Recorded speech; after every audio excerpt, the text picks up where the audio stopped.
estudio sobre el tema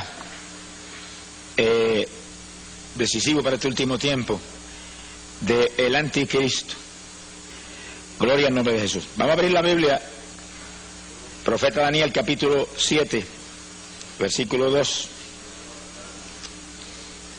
Daniel, capítulo 7, versículo 2 en adelante. Dice que Daniel tuvo una visión nocturna. Y miraba yo en mi visión de noche, y los cuatro vientos del cielo combatían en el gran mar. Y cuatro bestias grandes, diferentes la una de la otra, subían del mar. Esa fue la visión de Daniel. Cuatro grandes bestias que subían del mar. Y dice, verso 4, la primera era semejante a un león. Verso 5. La segunda, semejante a un oso. Verso 6. La tercera, semejante a un leopardo. Hay traducciones que dicen tigre. Y el verso 7 dice, y la cuarta bestia era espantosa y terrible, en gran manera fuerte, la cual tenía unos dientes grandes de hierro, devoraba y desmenuzaba. Lo que sobraba lo hollaba con sus pies. Era muy diferente de todas las bestias que vi antes de ella. Y tenía 10 cuernos. Sea bendito el Señor Jesús. Antes de seguir adelante, vamos a aclarar, ¿verdad?, que Daniel, en esa visión nocturna, estaba teniendo una revelación de Dios, mostrándole 4 imperios mundiales que surgirían en esos días. Desde los días en que él estaba vivo hacia adelante, aparecerían esos imperios. Y el primero que Daniel vio semejante a un león era el imperio que estaba en esos días en pie, imperio de Babilonia. Entonces Daniel estaba ahí influenciando de forma notoria continuamente. El oso era el imperio de Media Persia, que fue el que derrocó a Babilonia cuando Belsasar murió de repente. Apareció ese imperio de Media Persia entonces en escena. El leopardo, el imperio de Grecia, que quitó al de Media Persia y se instalaron ellos. Y luego la bestia espantosa y terrible, el imperio de Roma, que vino después de Grecia. Nada que, fíjense cómo describe ya en detalle, de los demás no da tantos detalles como con esto. Tenía dientes grandes de hierro, devoraba todo, desmenuzaba, lo que sobraba lo pisoteaba. Tenía 10 cuernos sobre la cabeza. Ahora, la palabra cuerno en la Biblia implica rey o poder para reinar. El profeta Daniel, varios pasajes explica eso. Que sí, que esos 10 cuernos eran 10 reinos que aparecerían al final de la edad. Y entonces Daniel vio, versículo 8, que mientras él contemplaba esos 10 cuernos, apareció otro cuerno pequeño que salía entre los 10, delante del cual fueron arrancados 3 cuernos de los primeros. Y aquí que este cuerno tenía ojos como de hombre, una boca que hablaba grandes cosas. Es decir, que era específicamente un rey, un hombre que surgiría de esos 10 reinos y tomaría dominio de ellos. Vamos a ver detalles en todo sentido en cuanto a eso. Daniel se interesó tanto en esa bestia espantosa y los 10 cuernos y el otro cuerno es otro rey que aparecía entre los 10, que preguntó que le dieran más detalles sobre eso. Entonces Dios le habló detalles adicionales de los 10 reinos que surgirían de Roma y el rey que se levantaría y tomaría dominio de ellos. Eso sería para el fin del tiempo. Ahora, Apocalipsis 17, verso 12, nos habla de eso. Apocalipsis 17, versículo 12 y 13. La Biblia dice, los 10 cuernos que has visto son 10 reyes. Dice como lo que le dije, que la palabra cuerno implica rey o poder para gobernar. Que aún no han recibido reino, pero recibirán autoridad como reyes juntamente con la bestia. Dice como por primera vez al rey ese que sale entre los 10, la Biblia le llama la bestia. Verso 13 dice, estos tienen un mismo propósito y entregarán su poder y su autoridad a la bestia. Así que los 10 entregan su poder a ese rey que se levanta en medio de ellos y lo levantan a un relieve mundial extraordinario. Apocalipsis capítulo 13 vuelve y habla de ese hombre terrible que tomará dominio de esos 10 reinos que salen del imperio que antes se llamaba Roma. Y Apocalipsis 13 verso 2 dice, el dragón le dio su poder y su trono y grande autoridad. Así que el diablo es el que está metido en el asunto y le pasa todo su poder a ese hombre. Y el verso 3, al final del versículo, dice, se maravilló toda la tierra en pos de la bestia. Y sí, que aunque él tiene 10 reinos ahí, que surgen de donde estaba antes Roma, no pierdan eso de la mente. Aunque ahí que está el epicentro de su gobierno, dice que toda la tierra se maravilló y se fue en pos de la bestia. Así que ahí caerán en el lazo todos los países, Estados Unidos, Rusia y países de todos los lugares, la China, etcétera, creerán en ese hombre y en una u otra forma le respaldarán. Versículo 5. También se le dio boca que hablaba grandes cosas y blasfemias. Así que el hombre es un enemigo de Dios, blasfema el nombre de Dios, pero habla grandes cosas. Se le dio autoridad para actuar 42 meses.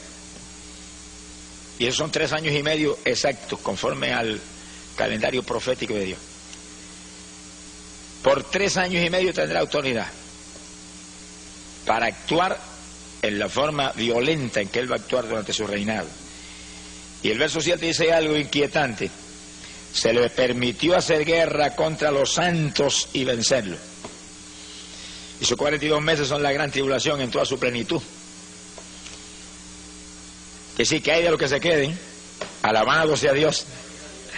Es uno de los puntos que usan los que hablan que la iglesia pasará por la gran tribulación, para decir que la iglesia pasa por la tribulación, porque ahí dice que el anticristo peleará contra los santos y los vencerá, pero está hablando de los que se quedan, no está hablando de los que se van. Sea bendito Señor Jesús. De eso veremos detalles, ¿verdad?, bíblicos después bien claros y precisos, pero anticipándonos a eso, ¿verdad?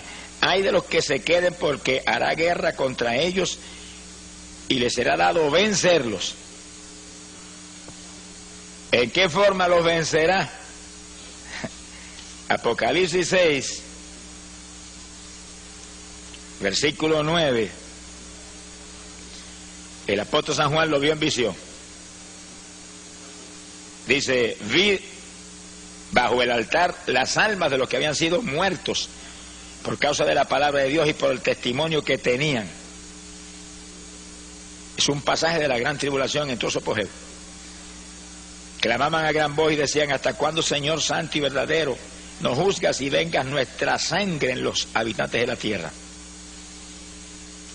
Que sí que los vencerán, sencillamente serán martirizados. Mártires. Palabra dice luego en forma clara que van a ser degollados aquí abajo por causa del testimonio de Cristo que mantienen.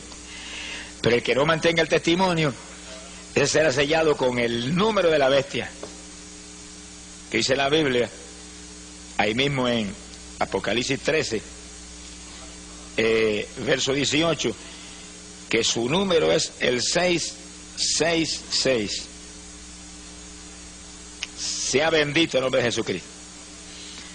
Es decir, que vienen eventos de una importancia tremenda para el pueblo de Dios.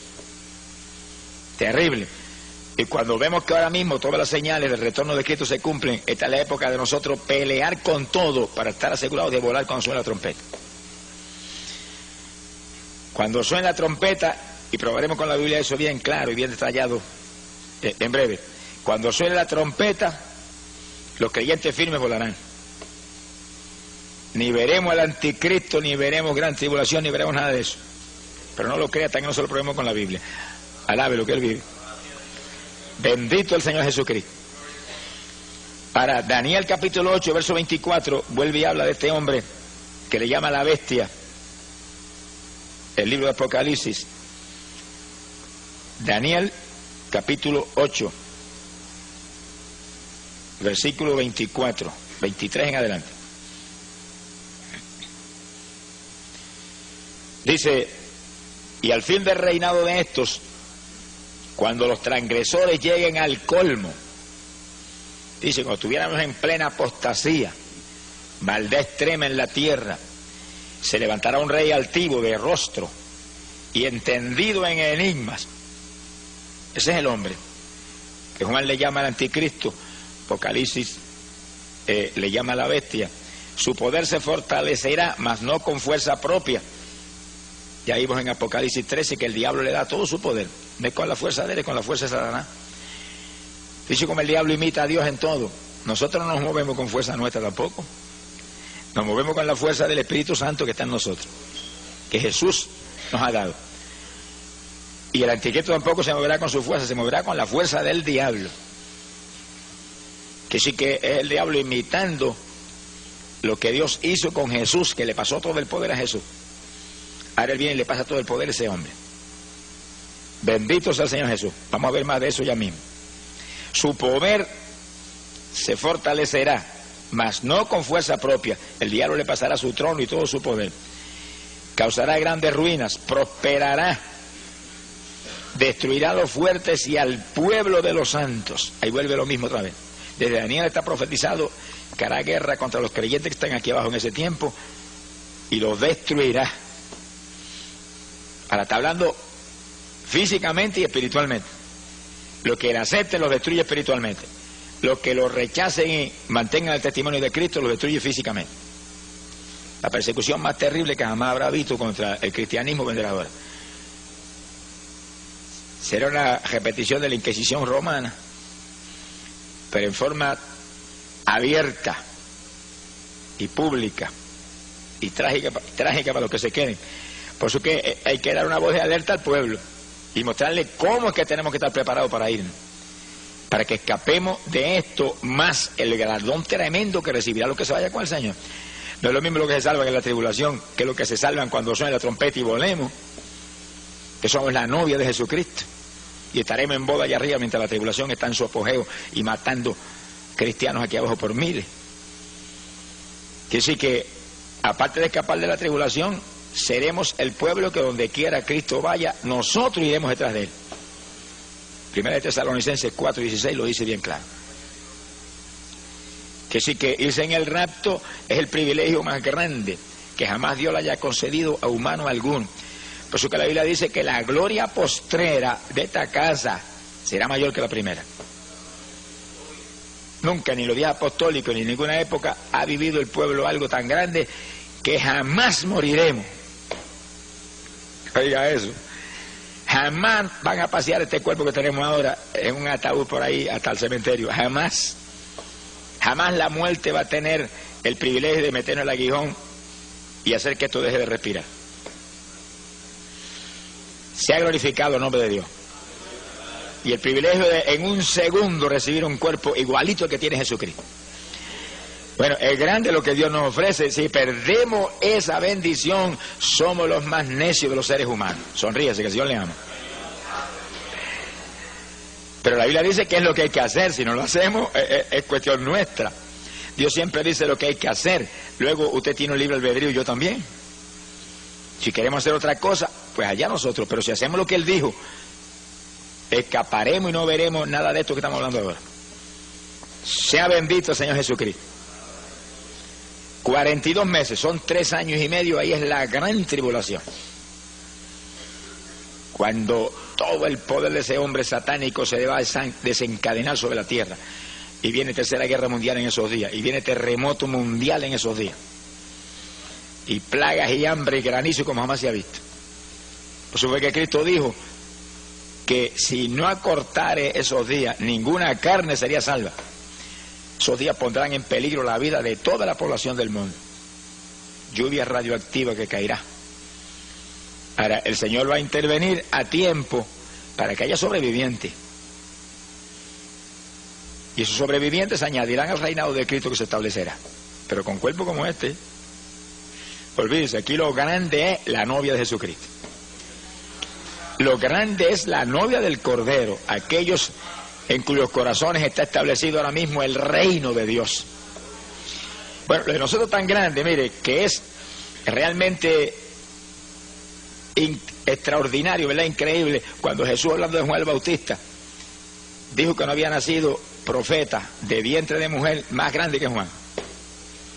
Sí, que Juan era lo más grande que jamás se levantó como profeta. Bueno, fue el que preparó el camino del Señor y el que anunció un cambio de dispensación de la ley a la gracia. Es decir, que realmente fue algo extraordinario. Sin embargo, Jesús dijo estas palabras tan inquietantes: pero el más pequeño en el reino de los cielos es más grande que Juan. Todos los que están aquí lavados en la sangre ahora mismo, llenos del Espíritu Santo, viviendo en santidad, son más grandes que Juan. Alabe lo que él vive. Bueno, eso es extraordinario, pero fue lo que Jesús dijo. En el reino de los cielos, el más pequeñito es más grande que Juan. Juan nunca tuvo lo que tenemos nosotros: ser novia de Jesús, esposa de Jesús. Era el amigo del Señor. Pero más grande es la esposa que el amigo. Alabe lo que él vive. Porque la esposa es una sola carne con el esposo. Somos el cuerpo de Jesús. Somos un solo espíritu con Jesús. Somos el cuerpo de Jesucristo aquí abajo. Jamás nadie en el Antiguo Testamento tuvo ese privilegio. Nadie de la edad apostólica para acá es que tenemos esa maravilla. Y sin embargo, ¿cuántos se lo dejan robar del diablo? ¿Cuántos evangélicos usted ve que ahí andando ahí, arrastrándose ahí en una vida cristiana superficial? ¿Cuántos que predicaban, ministraban, se fueron atrás? Están ahí hecho un escombro. Qué terrible. Cuando tenemos algo tan grande por qué luchar, y usted ve la gente inconversa cómo se matan por conseguir una profesión encomiable, ser un gran profesor de universidad, o un gran arquitecto, o un doctor en medicina, y se revientan años estudiando y se amanecen por las noches. Y nosotros, ¿cuánto más debemos hacer nosotros por ser esposa de Jesús por la eternidad? Con un cuerpo igualito al de Él, igualitos a Él, seremos semejantes a Él cuando suene la trompeta. ¿Cuánto más debemos luchar? Sin embargo, tengo casos evangélicos hoy que si van a la iglesia el domingo por la mañana es mucho. Y otros que cuando se le antoja se ponen de pie y se van y sin acabarse el culto siguen andando.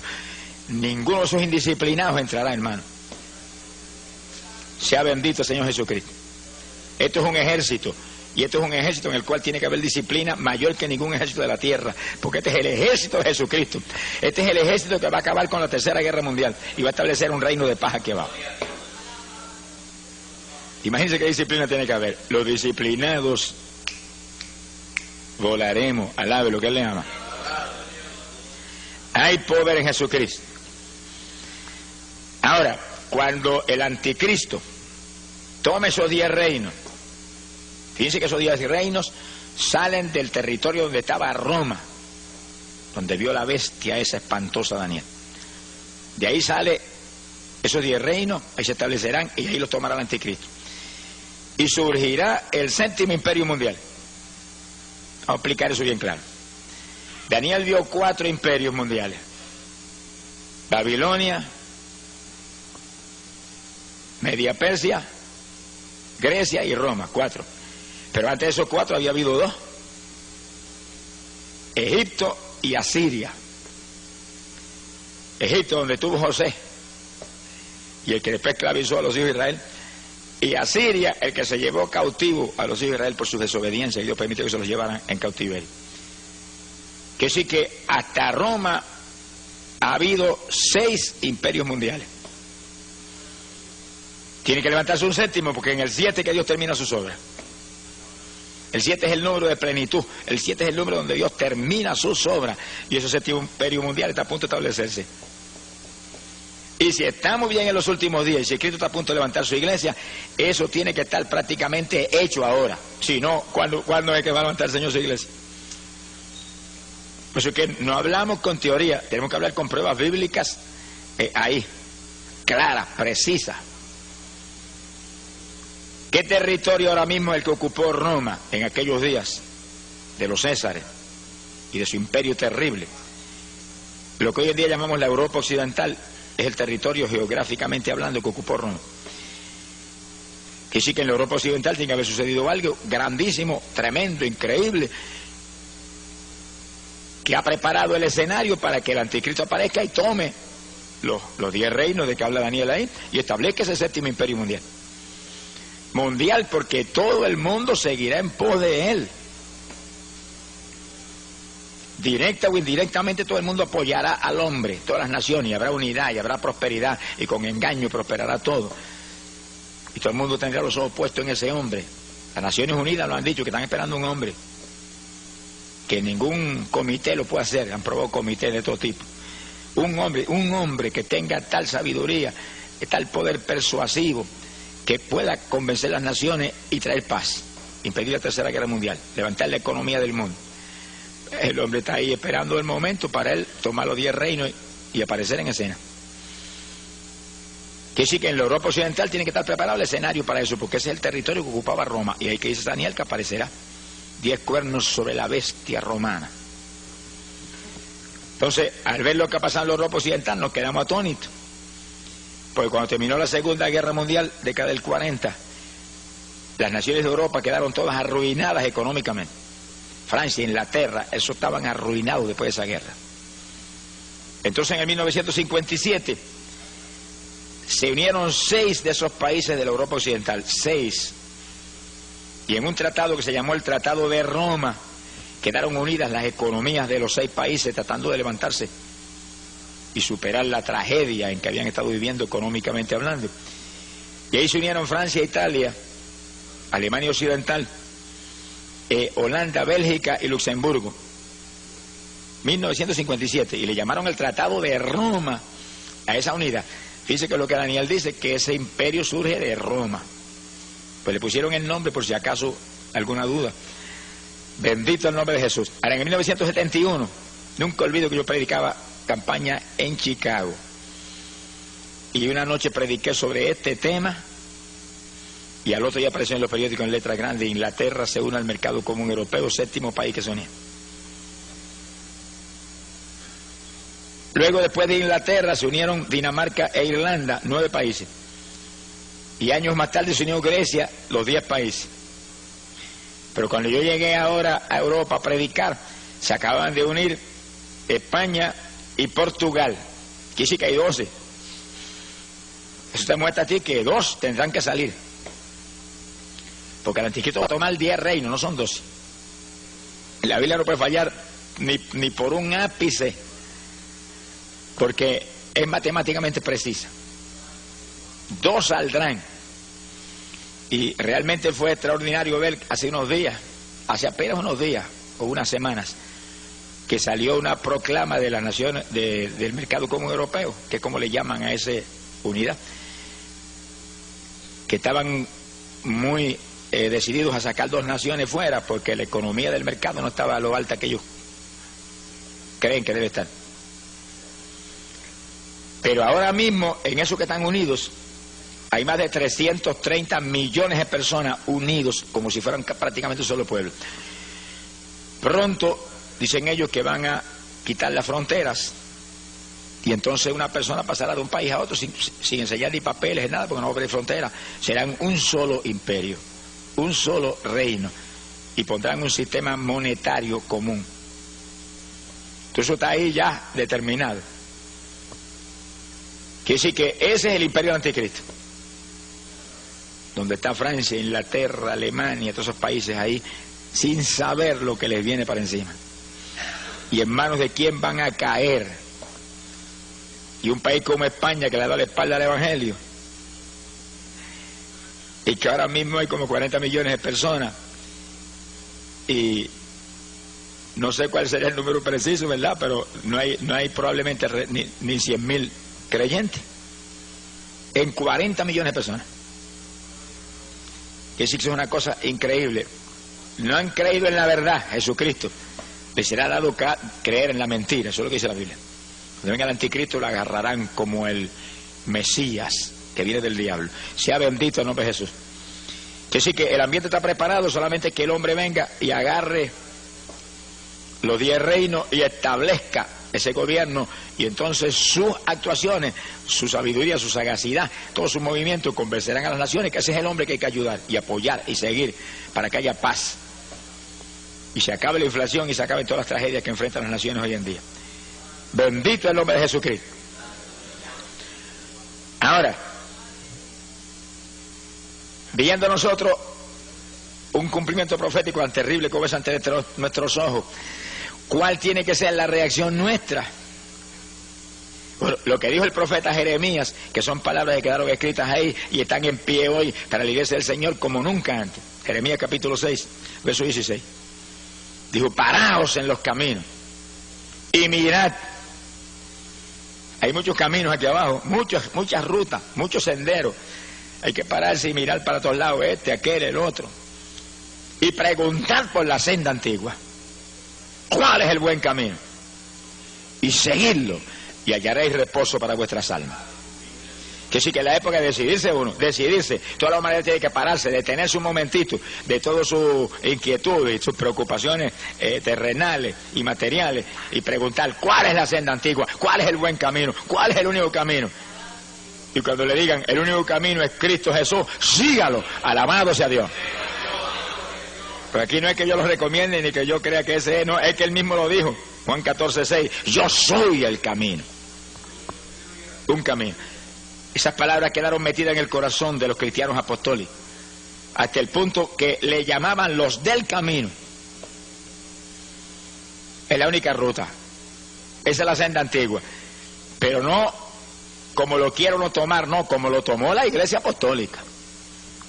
Un camino saturado de amor hacia los demás hermanos, de unidad entre el pueblo de Dios, un camino saturado de poder, un camino saturado de santidad, un camino saturado de oración, un camino saturado de ayuno. La iglesia apostólica no hacía nada sino era con oración y ayuno. Léalo en Hechos capítulo 13, cuando fueron a mandar a Bernabé y a Pablo, estaban todos en ayuno clamando hasta que el Espíritu habló y dijo, estos dos son los que he separado para esta hora.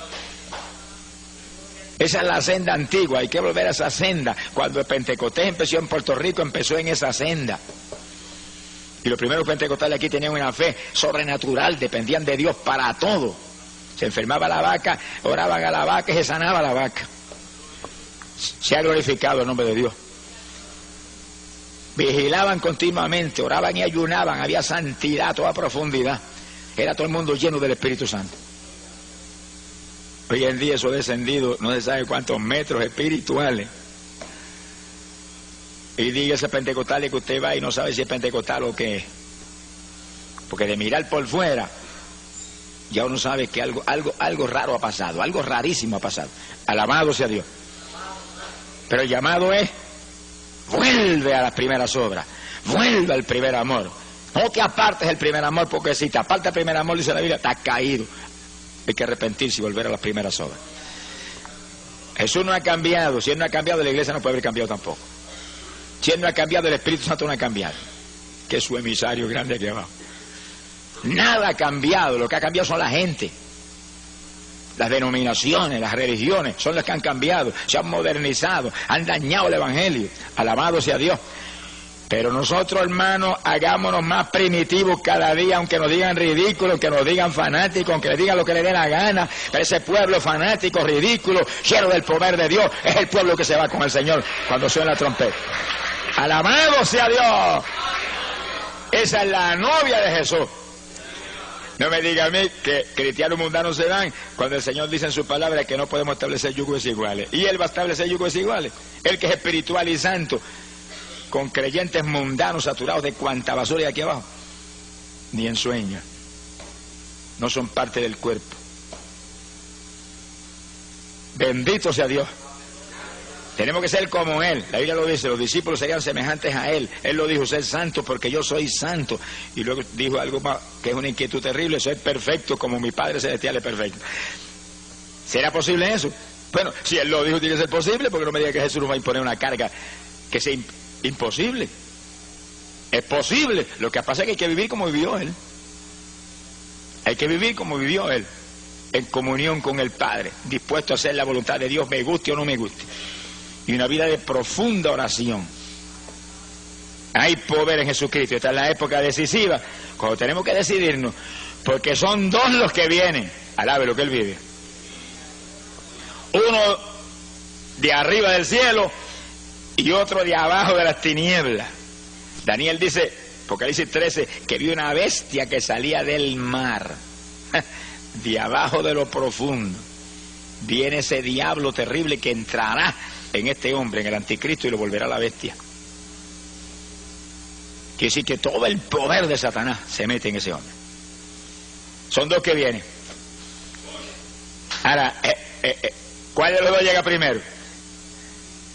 Bueno, hay una teoría que llega primero el anticristo, porque si dice que si la iglesia se va a quedar abajo en la tribulación, pues el anticristo vino primero. Uno de los dos tiene que llegar primero, no vaya a decir que van a llegar ahí cabeza a cabeza, ¿no? El de nosotros es mucho más rápido, no va a correr, no le va a permitir que llegue. Llega antes a rescatar su noviecita de lo que viene. Alabado sea Dios. Pero no me lo crea hasta que no se lo pruebe con la Biblia hasta la saciedad. Alabe lo que Él le ama. Sea bendito el Señor Jesucristo. Quiero decir que ahí estamos. El reto de nosotros ahora es entrar en el cumplimiento pleno de la palabra. Guardar la palabra a toda plenitud. La promesa del Señor para los creyentes que se quieren ir es: los que guarden la palabra de mi paciencia, esos libraré. Apocalipsis 3:10. Ese es el reto, ese es el llamado. Usted y yo tenemos que esforzarnos como nunca antes, pero el tiempo es breve, el tiempo es corto. Estamos bien en la recta final, estamos a punto de volar para el cielo con el Señor. Gloria al nombre de Jesucristo. Ahora, entrando ahora en un punto muy importante y decisivo para lo que hemos estado hablando. Cuando el anticristo aparezca en escena, la Biblia dice que se le va a sentar en el templo a los judíos. Dice que los judíos van a construir un templo que no está construido todavía. Eso en meses lo pueden construir. Pero cuando llegó la década del 60 y se movió hacia adelante, ni siquiera Jerusalén estaba en manos de los judíos. 20 años atrás. 20 años atrás Jerusalén no estaba en manos de los judíos. Pero en el 67 la tomaron en una guerra de 6 días. Se tenía que mover rápido el papá porque se le acababa el tiempo. Y en 6 días se le quitaron a los árabes, que no era cosa fácil, eso fue un milagro sobrenatural, que esa gente sintieran temor y huyeran. Ahí entraron, tomaron la vieja ciudad. 67. Ahora construyen el templo en cualquier momento. Si la iglesia del Señor ve eso o no lo ve, eso no, a nosotros no nos tiene, no nos va ni nos viene. Sabemos que va a ocurrir, pero puede ocurrir antes de nosotros volar al cielo o puede ocurrir después. Lo importante es que ahí están los judíos en Jerusalén. Ahí están hablando de la construcción del templo todo el tiempo. He leído últimamente artículos de revistas importantes donde habla de la construcción del templo y que ellos están a punto de construir el templo. Y que el gobierno está con planes preparados y demás para construir ese templo ya mismo. Y que en meses lo construyen con las formas modernas de construcción que hay hoy en día. Eso en meses lo tienen terminado. A ellos van a restaurar toda la adoración que había en el Antiguo Testamento, con sacrificios de animales y lugar santo y lugar santísimo y todo eso, ignorando que ya el Mesías vino y una nueva dispensación está en pie y ya no estamos bajo la ley sino bajo la gracia, y que la ley se cumple ahora no en la gente carnal sino en los que andamos conforme al Espíritu. Pero ellos entrarán en ese asunto. Y entonces lo importante de esta cuestión es que el anticristo se le va a subir en ese templo y va a violar todo lo que se hace en el templo y se va a ostentar como Dios ahí. ¿Dónde está eso en la Biblia? Segunda de Tesalonicenses, capítulo 2, verso 3 en adelante. Y esto sí que es importante para nosotros, porque esta es la base de la doctrina de que la iglesia pasa por la tribulación, con una equivocación infantil. Mire lo que Pablo profetizó: nadie os engañe de ninguna manera, porque no vendrá, está hablando de la venida del Señor, no vendrá el Señor sin que antes venga la apostasía y se manifieste el hombre de pecado, el hijo de perdición. Ese es el anticristo. Ahí que te dicen a ti: ah, no, pasamos por la tribulación, porque el Señor no puede venir hasta que no se manifieste el anticristo. Pero ahí no está hablando del rapto, está hablando de la segunda venida de Cristo. Vamos a probarlo más abajo según leamos los versículos. Está hablando de la segunda venida de Cristo, donde el Señor viene con su iglesia y acaba con la tercera guerra mundial y establece un reino de paz. Por supuesto, el anticristo tiene que venir antes que eso, porque él viene y va a destruir al anticristo y lo va a echar de cabeza al lago de fuego y azufre. Ahora, fíjese el resto: el cual se opone y se levanta contra todo lo que se llama Dios. Ahí está, en toda la tribulación, los últimos 3 años y medio, últimos 42 meses, oponiéndose a todo lo que se llama Dios, o es objeto de culto. Hay de los que rindan culto al Señor en esos días. Tanto que se sienta en el templo de Dios como Dios, haciéndose pasar por Dios. Ahí le suspende los ritos a los judíos, se le sienta en el templo y dice: aquí soy yo Dios, y se ostenta como Dios, y se forma el escándalo grande que lanza a la tierra a la gran tribulación. El gran pacificador se declara ahora como lo que es la bestia, Satanás encarnado. Mi alma te alaba, Jesús. Dice que el diablo imita a Dios en una forma tan profunda que en esos días levanta una trinidad. Satanás como Dios el Padre, que le da todo su poder al anticristo, su hijo espiritual satánico humano, y le da su trono, todo, igualito que Dios con Jesús. Y entonces aparece un falso profeta, que es el que va a estar al lado del anticristo, que es el que hace todas las obras, y levanta una estatua. Apocalipsis 13 habla de eso, y esa estatua tiene un poder tan terrible que la misma estatua mata a aquellos que no la adoran. Ahora no es una estatua ahora muerta con ojo que no ve como las actuales, es una estatua animada. ¿Qué clase de demonio habrá dentro de la estatua? Imagínense. Dice que eso es una idolatría terrible, adorando al anticristo a través de esa estatua. Pero el falso profeta es el que hace las obras, como ahora. Ahora el que hace las obras es el Espíritu Santo, que no se mueve para nada si no es en el nombre de Jesucristo. Y el falso profeta no se mueve para nada si no es en el nombre del anticristo. Es una trinidad diabólica: el diablo, el anticristo y el falso profeta, imitando la trinidad de nuestro Dios. Mire que hasta el diablo sabe que Dios es una trinidad y la gente que abajo no lo sabe. Sonríase, que el Señor le ama. Y gente que se burla, dice: eso es un Dios con 3 cabezas. Señor, reprenda al diablo y a ellos también. Alabado sea Dios. Es un solo Dios que se manifiesta en 3 divinas personas. Pero lo dice la Biblia, los tres una sola cosa son, un solo Dios. Jesús, la única forma visible de Dios. Dios el Hijo. El Padre, que está en el trono allá resplandeciendo. Allá veremos esa maravilla cuando entremos. Y el Espíritu Santo es el que está aquí. El Espíritu Santo es el que está aquí. Ese es el que está con nosotros, el que hace sentir a usted de vez en cuando un fueguito por acá, una corrientita por allá, como mostrando: aquí estoy. Ese es el que hace que Jesús sea una realidad en medio de su iglesia. Que se cumpla lo que Jesús prometió: estoy con vosotros todos los días de vuestra vida, por medio de la persona del Espíritu Santo. Me voy, pero enviaré un consolador, dijo. No dejaré huérfano. Volveré a vosotros. Quiere decir que Él separa su persona de la del Espíritu Santo como 2 personas distintas, y de pronto los une como una sola cosa. Porque así es la Trinidad. Una de las comparaciones más claras para entender la Trinidad es un triángulo. Un triángulo es una sola figura, pero tiene 3 ángulos: ángulo A, ángulo B y ángulo C. Un ángulo está ahí, el otro acá, el otro acá. Son 3 ángulos distintos. El A es A, y el B es B, y el C es C, pero forman una sola figura. Esa es la Trinidad. 3 personas: Dios el Padre, Dios el Hijo, Dios el Espíritu Santo, pero un solo Dios. Sea bendito el nombre de Jesucristo. Y el diablo lo sabe. Muchas religiones no lo saben, pero el diablo lo sabe. Y como él imita a todo, en todo imita a Dios, establece una Trinidad en esos días.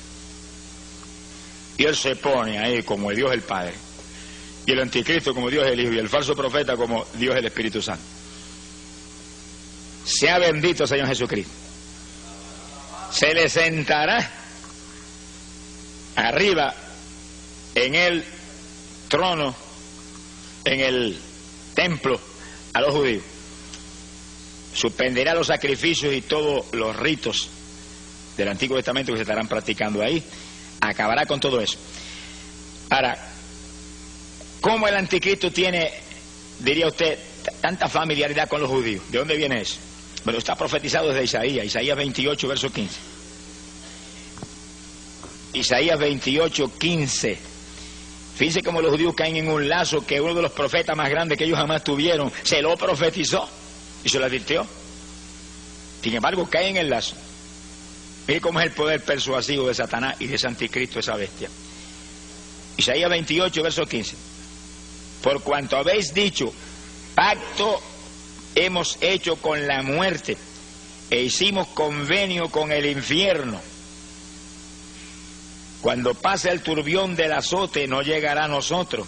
Se sienten seguros en ese pacto, como se siente seguro todas las naciones con ese hombre. Porque hemos puesto nuestro refugio en la mentira y en la falsedad nos esconderemos. Hacen un pacto con el anticristo, que sí, que usted no se extrañe que el anticristo le va a ayudar a construir el templo, en el cual se siente respaldado por ese hombre y bajo esa protección. Cuando Jesús vino lo rechazaron. Ahora viene el diablo y él se lo acepta. Se cumple la palabra que como se negaron a creer en la verdad, Dios permite que crean en la mentira. Que sí, que todavía le queda a los judíos parte del juicio que empezó hace casi 2000 años, le queda el cumplimiento final terrible en los días que vienen. Sea bendito el Señor Jesucristo. Quiere decir que ese pacto estará ahí en pie. Y en los primeros 3 años y medio de ese pacto, el anticristo cumplirá el pacto. Vamos a verlo en la Biblia. Vamos a verlo ahí clarito. Daniel capítulo 9, verso 27. Ahora lo pueden ver esto en forma bien matemáticamente precisa. Por otra semana, es una semana de años, 7 años. Vamos a verlo más luego en forma más clara. Por otra semana confirmará el pacto con muchos. Hay un pacto del anticristo con muchos, pero ahí está incluido Israel. Y a la mitad de la semana, cuando pasen 3 años y medio, esos últimos 7 años, hará cesar el sacrificio y la ofrenda. Después, con la muchedumbre de las abominaciones, vendrá el desolador hasta que venga la consumación. Pero fíjense que Pablo nos explica, que lo dijimos en 2 Tesalonicenses, que es lo que hace. Hace cesar el sacrificio y la ofrenda, pero se le sube en el templo y se sienta ahí y dice que él es Dios, que a él es que hay que adorarlo. Que se acabaron los ritos y se acabaron los sacrificios animales, que a él es que hay que sacrificarle ahora. Es a Jehová. Dice que el pacto que él hace con los judíos es, como dice Isaías, es un convenio con la mentira y un pacto con la muerte, con el infierno, con el engaño. Se ha glorificado el nombre de Dios. Pero fíjense que ahí habla de una semana específica. Ahora, ese es un punto decisivo. ¿Qué semana es esa? Son los últimos 7 años de esta dispensación. Los últimos 7 años de esta edad. Ahora, en Daniel capítulo 9, verso 24, tenemos que entender esto para poder entender ese punto. Daniel habla de 70 semanas determinadas para su pueblo. Esos son 490 años, son 70 semanas de años. Multiplique 70 por 7 y son 490 años. De esos 490 años, desde que restauraron a Jerusalén, reconstruyó Esdras a Jerusalén hasta la muerte de Cristo en la cruz, pasaron 69 de esas semanas, 483 años. Quedaron 7 fuera. ¿Cuándo esos 7 aparecerían? Ahí lo dice en el versículo 27. Una última semana en la cual confirmará el anticristo el pacto con muchos, pero a mitad de esos 7 años se sube en el templo y hace cesar el sacrificio y la ofrenda. Y sí que queda de las 70 semanas que dijo Daniel que serían para Israel, queda una. Esa es la última semana, últimos 7 años de esta dispensación. Ahora fíjense en esto, que es lo importante que es esto para nosotros. Si en esos últimos 7 años de esta edad Es cuando el anticristo aparece. Y a mitad de los 7 años se le sube en el templo a los judíos. Eso es atención de Dios para Israel. Porque aquí lo dice, 70 semanas determinadas para tu pueblo. ¿Cuál es el pueblo de Daniel? ¿Eso no somos nosotros? Si en esos últimos 7 años es atención de Dios para Israel, ¿dónde está la novia de Jesús? De boda, alabe lo que él vive. De boda. Y la Biblia dice que las bodas no son aquí abajo. Apocalipsis 19 dice que las bodas son en el cielo. Y sí, por eso tenemos una seguridad absoluta que cuando el anticristo aparezca, no estamos aquí, porque ahí comienzan los últimos 7 años. Ya hemos volado y nos fuimos. La atención de Dios ahora es totalmente, exclusivamente para la novia de su Hijo, la iglesia. ¿Y qué dice la Biblia? En los últimos días derramaré mi espíritu sobre toda carne. Mire cómo es la atención de Dios ahora. Derramamiento del espíritu para que nuestros hijos y nuestras hijas profeticen, nuestros jóvenes tengan visiones, los viejitos tengan sueños, y siervos y siervas, unción nueva del espíritu para profetizar. Profecías, sueños, visiones, ¿sobre qué? Sobre los últimos días. Cristo viene, está a punto el Señor de venir, mira, están cumplidas las señales, todo esto está hecho ya. Y todos los detalles ahí, nosotros hablando de eso. No hay otra conversación ahora nada más que esa. La venida del Señor, la venida del Señor. Está a punto el Señor de levantar su pueblo. Y cuando volvemos nosotros para arriba, entonces la atención de Dios volverá otra vez sobre Israel. 7 años que completarán las 70 semanas de años que Daniel profetizó hace más de 2500 años. Sea bendito el nombre de Jesucristo. Que sí que el asunto es matemáticamente claro, pero para que sea todavía más claro, volvamos a 2 de Tesalonicenses, capítulo 2, ahora en el verso 6. Y Pablo dice: y ahora vosotros sabéis lo que lo detiene, lo que impide que se manifieste el anticristo ahora mismo, a fin de que a su debido tiempo se manifieste, porque ya está en acción el ministerio de la iniquidad, solo que hay quien al presente lo detiene. Alguien ahora mismo impide que él se manifieste y aparezca ahí, tome esos 10 reinos y comience, resurja el séptimo imperio mundial. Fíjense que el séptimo imperio mundial es un resurgimiento de Roma, una resurrección del viejo imperio romano. Son los 10 cuernos que estaban sobre la bestia, que es el séptimo imperio mundial, que es Roma. Como si resurgiera Roma con todo su poderío militar y toda su ira contra los creyentes del Evangelio, que en los días de los Césares los tiraban a los leones en el Coliseo. Ahora los van a degollar. Mi alma te alaba, Jesús. Verso 7. Porque ya está en acción el misterio de la iniquidad, solo que hay quien al presente lo detiene, hasta que él a su vez se ha quitado de en medio. Ese que lo detiene ahora va a ser quitado. Y entonces, verso 8, se manifestará el inicuo. Hasta que no se ha quitado el que impide ahora, no se puede manifestar. Y si cuando suene la trompeta y arrebatados en nubes volemos hacia el aire, el encuentro del Señor, ahí el anticristo se sonreirá y dirá: ahora yo puedo aparecer. Ahora voy yo, ahora soy yo el principal personaje en la tierra. ¿Y por qué no se puede manifestar mientras la iglesia del Señor está aquí abajo? Porque la iglesia del Señor, y yo no estoy hablando de todos los evangélicos que existen hoy en día, porque eso no es.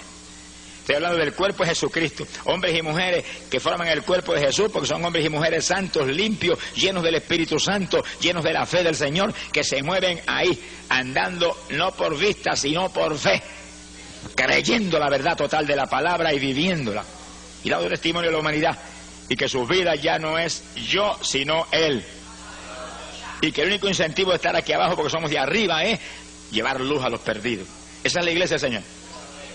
Los demás no están pegados al cuerpo de Cristo ni con saliva. Sonríese, que el Señor les ama.